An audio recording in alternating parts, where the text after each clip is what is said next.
Glue Wednesday. You see, it's my belief that we don't have to get over. We need to find ways to keep it together. And my glue is G-L-U-E. God's love undoes everything, because that's what keeps it together. That life is about going from one puzzle to the next. You're either a small, medium, or large piece of each puzzle in your family, social, or business relationships. Yet, no matter what size puzzle piece you think you are, without you, the puzzle is labeled as incomplete. You know, a lot of people use the cliche hump day to define their definition of what they think Wednesday has to do with the week. Well, one, I think that hump has the connotation of the need to get over. And two, Wednesday's not the middle of the week for everybody, especially not the work week. Though it is the actual middle of the 7-day cycle that keeps the new week together as well as the weekend, brings them together. And that's why I call it Glue Wednesday. And my glue is G-L-U-E. God's love undoes everything. Not that it tears things apart, but that his love brings things together. Thus, I will use this broadcast to talk about the fact that we don't need to get over. We need to keep it together. And I will be using the life lesson that life is about going from one puzzle to the next. No matter which size of piece of the puzzle you think you are, without you, the puzzle is incomplete. So as you go through your family, your social, and your business relationships, you'll find that you are an important piece of the puzzle. Welcome to Glue Wednesday. This is Sporty King. My topic today is going to be stuff. S-T-U-F-F. Stuff. I call it situations that unleash our focus and faith. I'll be coming to you from my book, Stuff Happens. And what I'll do with this broadcast is give you some of the lessons, the strategies, and some of the insight on how you can help yourself get through life and get through some of those challenging situations. So I'll be reading from it and then referencing what I'm talking about. So let's start out with my little rant about stuff happens. I don't know if you know, but we've all got stuff and have been through some stuff before. Good stuff, bad stuff, fun and sad stuff. Old stuff, new stuff, black and blue stuff. Sometimes lying to you stuff. Your stuff, my stuff, our stuff, their stuff, whose stuff, and you's stuff. Soft and rough stuff, mild, easy, and tough stuff. And the truth is that it's usually hard stuff. The joy is its testimonial stuff, and it happens. You see, the stuff I'm talking about are the S-T-U-F-F, situations that unleash our focus and faith. This book is it's broken into 4 chapters, okay? 4 situations in my life that could apply to yours. The first one is life. It's called Dealing with Life, and it's actually dealing with death. It's about my mother's dying and how when she died, that changed how I looked at life. The second one is going to be talking about dealing with parenting. I'm not a parent. I'm uncle of the year, uncle of the moment, uncle of the century, uncle of the decade, but we don't have that much time on the show. Uncle is the title that I'm most proud of, no matter what title you see behind my name. But it's not about parenting children. It's about how I had to parent adults. The third one is dealing with passion. Dealing with passion, because now I've been in my speaking business for 24 years, and they call it stepping out on faith when you deal with your passion, when you become an entrepreneur. So I'll be talking about dealing with that. And the last one, dealing with change. A lot of people say they don't like change, but the truth is we love change.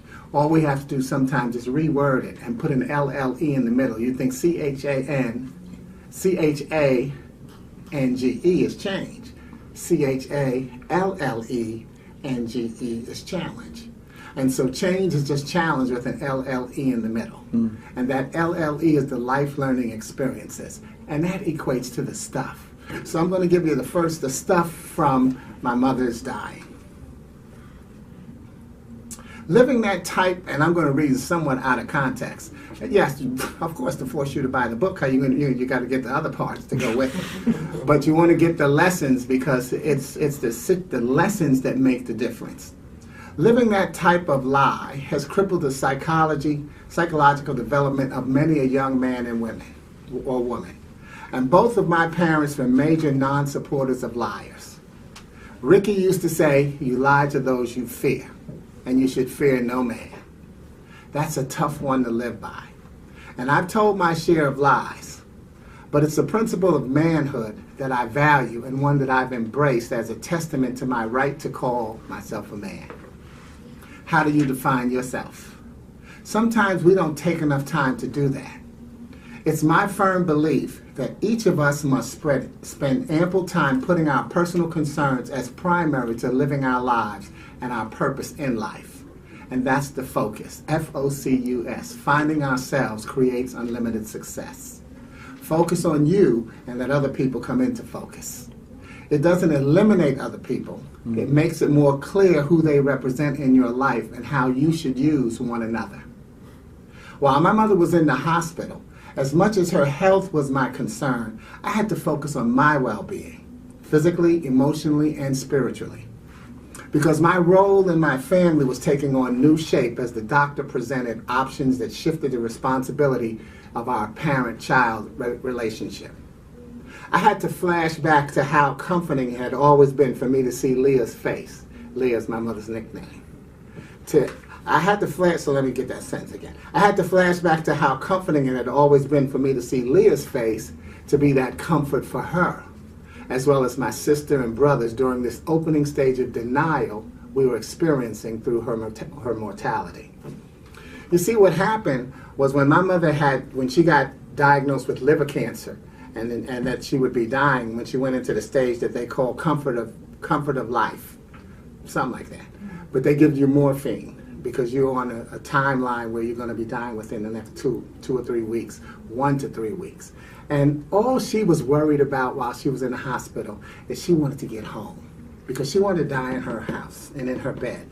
And so I'm in the hospital with her, and she says to me, she said, I want to go home. And I looked at her and I said, well, you know what? They call funerals homegoing services. So you're going to need to be a little bit more clear. She cracked up laughing. So now everybody that came into the hospital, they come up to her and she said, I want to go to 3170 Broadway, apartment 5 high. And everybody was like, what is she talking about? And then when I told her, I said, Sporty, you are so stupid. But the key is you have to be stupid to get through this life sometimes. And a lot of times you've allowed people to call you stupid and you've let it hurt you instead of recognizing that what they were doing was admitting that they didn't have the vision that you had. They didn't have the same personality and the belief that you have in your system that could make you overcome stuff. Because when you overcome stuff, you have to be stupid. You have to be willing to say, this is not something that's going to bother me. Because usually the things that bother us are the things in our history where we recognize, oh, wow, I can't get over this. And then we give up. What I do when I look back, because I look at my track record and I laugh at my lack record. I look at what has happened to me and the stuff that I have gotten over that I didn't think I'd be able to get over. So the chapter will go on to talk about how I dealt with my mother's death. But more importantly, how I had to deal with my new life. And what I had to do, because I call it occupational hazard, right? When she died, I was the one in the room with her who got to see take her last breath. We tend to hear about people dying, but how often have we seen someone die? See, in the movies, when they die, they say die and they go, but my mother we were talking, and she was spitting up the morphine, which the doctor had told us she needed to do to get that out of her system. So at first it started out as a great episode. I'm like, great, she's getting it out of her system. She's going to be fine. And it started coming out faster and faster. And it went from me and the room attendant, it went from us just bringing a bucket for her to spit into to us just putting the towel there and let that absorb it. And then suddenly she just said, make it stop. And she stopped. And I'm thinking, oh, cool. It's done, like her face didn't twist or nothing, the blood didn't drip out her mouth, but she was done. And the last thing she said was, make it stop. And who was she talking to? She was talking to God. At first I thought she was talking to me, because as I was looking at her go through this situation, I was thinking that she was looking at me and asking me to do something I had absolutely no power to do, and that was to save her life. But of course I believed it. Because I was in denial myself. I said, you know what, I can save my mother. I've seen it done on TV all the time. They do it in the movies. And so you go through that stage when you have to deal with that. But when she said, make it stop, first thing I did, I felt for her pulse. Didn't feel a pulse. In denial, I said, hey, I ain't a doctor. I ain't Doc Honeycutt. I don't know what a pulse feels like. So I felt for her heartbeat. Didn't feel it. I said, hey, I don't always feel my heartbeat. So I called my sister. I said, you know what? I think Mommy's dead. She said, you think? So she told me to call the doctor's office. I called them. They called back. They told me to put the mirror under her nose, and that if I didn't see fog, then we could pronounce her dead. So that was 10 minutes later. So for 10 minutes, I was in denial. But once we saw that she actually was gone, it was like, okay, now what do I do? Occupational hazard. I'm a motivational speaker. I tell people to get over stuff. And I tell people to fight their way through. So now I had to fight my way through. So what came to my mind was, God chose me to be here for this moment, because no other member of my family could have handled it. We had just switched out the watch between me and my sister about an hour ago. My sister would have lost her mind if it had to be her. So I handled it. And it became my job to now tell all the members of my family about our mother's last minute, her last 5 minutes, her last half an hour, her last hour. See, that's what you want to do when you're dealing with tragedy. I see they like it too. But that's what you want to do when you're dealing with tragedy, is backtracking. Because God has not made a single mistake. One of the books I wrote is called I Found Out I'm Dying. It's about the fact that physically we're all dying from the day we're born. Get over it. And you can backtrack your demise as being from the day you were conceived. Because from the day you were conceived, you started going into the physical practice of perhaps and hopefully dying from natural causes. So once we really recognize that we won't be here one day, we're not talking about dying, we're talking about living. Because we're finding ways to enjoy life. So that's what that chapter will help you do, is talk about, get through some things, maybe some death in your life that you can handle better. The next chapter, dealing with parenting. What I had done, I moved to Chicago in 1988, and I decided I'd coach community league basketball. I said, well, I'm new to the area. They probably won't trust me with their kids. So the first year, I'll just referee, and then I'll coach, maybe starting the next year. So what I did was, I got in there, and I'm just going to read this to you, okay? The perfect parent chosen child handbook is read in opposite directions from back to front and front to back, 40 pages long, all blank. Because there's no such thing as a perfect parent, there's no such thing as a perfect child. I wrote this monologue 10 years after one of my parenting lessons. It's called How Slowly We Forget. Hey ref, how'd you like a ticket to the game we're watching? Hey coach, I didn't pay $50 to watch my kid sit on the bench. Now let me get you to the meat of that chapter, because these were the things I was hearing. And as I made wrong call after bad call after missed call, I saw myself become the child. Scolded, pressured, pushed to fill the shoes of an older brother or sister, parent, relative, or friend. The teenager, conscious of my appearance, questioning my decisions, wondering who am I? And finally the adult, cautious with failing eyesight, hearing, reflexes, and stamina. Well, after 2 weeks and 6 games on that roller coaster, I decided to start coaching a year earlier. And in week number 3, I began my coaching by talking to the coach from each team at center court. Gentlemen, I understand that each of you has a son in this program. In fact, I'm sure you're volunteering to be visibly an active part in your son's development as a ball player. I, on the other hand, do not have a son in this program. And am really doing this because I, too, want to see your son develop as a fundamentally sound ball player. I won't get every call right. I'll call what I see. And I don't have a problem with your asking for an explanation to my call. But what I need you to be conscious of is the fact that if all you do is scream and refute my calls, you only teach your son, not to mention his teammates and the fans, that the ref is never right.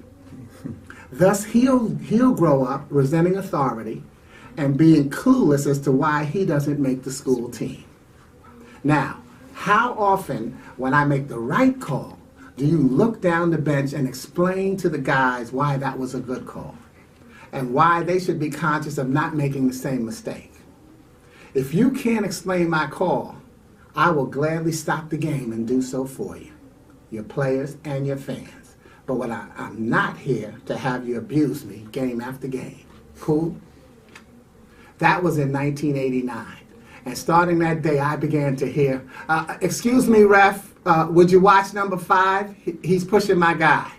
Or, ooh, Sporty, didn't he walk? And I'd say, okay, I'll keep an eye out of him. Or, yeah, wow, I can't believe I missed that call. You see, grown-ups, you sometimes forget that you haven't always been so coordinated, responsible, or knowledgeable. I would have loved to stand here and tell you about one life I touched, but I have too many, and I've been touched by too many. So have you. I don't ask that you stop focusing on your child. I remind you that your child is not the only one focused on you. You're the ref, the coach, you are the glue. And don't look now, but you're sitting next to, in front of, behind, and among someone who's got just as much stick to it as you. So when you're dealing with parenting, recognize that you are either the parent or you're being parented, but you're always the child. No matter how old you get, there's a lesson that you can learn. Dealing with passion. And you know what? I'm going to save this one, the next two, for next week, because I want to spend a little bit more time just making sure that you get what I'm talking about in terms of the focus. And I didn't even mention the faith that's required.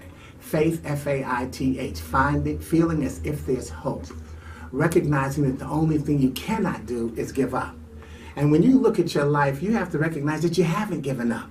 You've been through a lot of stuff, but have you stopped and given yourself credit for it? We spend so much time beating ourselves down because what we do is we're listening to other people beat us down, and we're listening to the pity party that justifies our failure. People will maximize your failure, minimize your progress. But if you continue to listen to people and then you suddenly say, well, you know what, I'm surrounded by so much negativity. But think about it. We choose who we're surrounded by. So if you're surrounded by negativity, you've chosen to be surrounded by negativity. And that's not the kind of stuff that you're supposed to be made of. If you focus on who you are, you'll start to see how important you are. Once you see how important you are, you'll bring the right people into your life, because opposites don't attract. Like attracts like.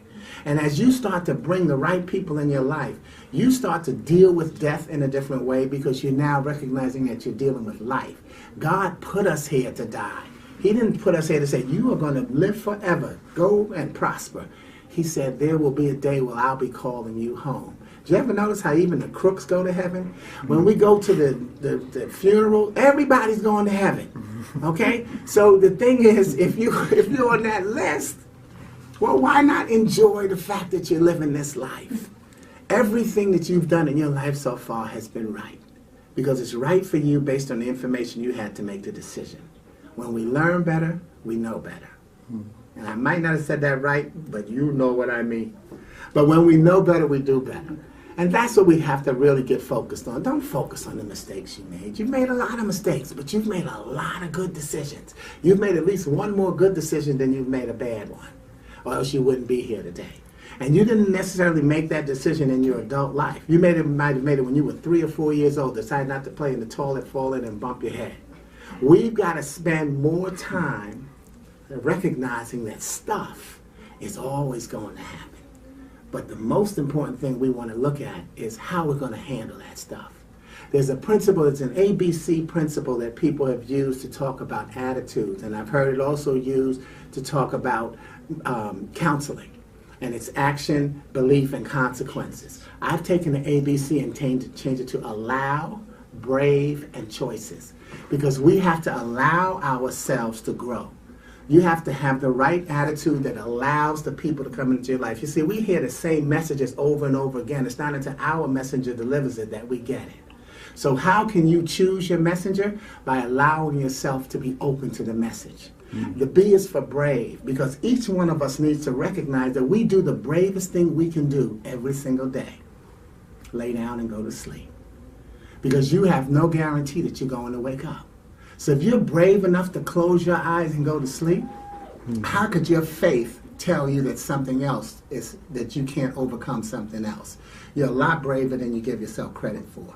And you're certainly more brave than other people are giving you credit for.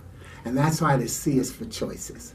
We make a lot of good choices in our life. Start counting your choices. Start get rid of that get rid of that lack record and focus on that track record. Because there's something that you thought you couldn't do and you were able to do it. Next week I'm going to finish talking about stuff. By then, maybe you have bought the book. And then we can do it like a book club where you can even email me, text me, and tell me that that you'd like me to really emphasize a certain point, because that's the key. When you see an author, we're creative people, and when we put stuff in writing, we can only put a part of the story. You know how they say there's three sides to every story: mine, yours, and the truth. Well, the key is that we've got to recognize that when we put something together, we can only put a part of what we feel into that writing. And as we talk about it, that's how we bring the other part out. Because it goes from what I share to what you believe to what we can discuss. So when you hear authors, when you hear talk show hosts, when you hear people on our network say, send us your questions, I'd like to know what you'd like to talk about or hear about, what they're saying is, I'd like to extend my blessing to you. Don't you know how blessed you are? Haven't you agreed to allow yourself to be blessed with your bravery and your choices, but more importantly, with your focus and faith? Stuff will always happen. Last thing I want to tell you is something I shared today with our group, and it's because it's one of my favorite beliefs and one that we tend to forget, and that is the moral of the Three Little Pigs. The moral of the story with the Three Little Pigs is not about how strong of a house you build. It's about the fact that the storm is coming. And when that storm ends, there's going to be another storm. And if you look back, you've been through a lot of storms. Stop letting people tell you that you don't have the right raincoat. You can get through every single storm that comes your way because your track record says that you've handled a lot of stuff. Remember, life is about going from one puzzle to the next. You're either a small, medium, or large piece of the puzzle in your family, social, and business relationships. Yet, no matter what size piece of the puzzle you see yourself as, without you, that puzzle is called incomplete. Thank you for allowing me to be a part of your puzzle. Recognize that I have every intention to be a large piece because I know that you are also a large piece. But even with a puzzle, have patience because you may be the middle part of the puzzle and you have to wait till the edges come together. God bless you. We'll see you next week on Glue Wednesday with Sporty King. Ciao. Oh.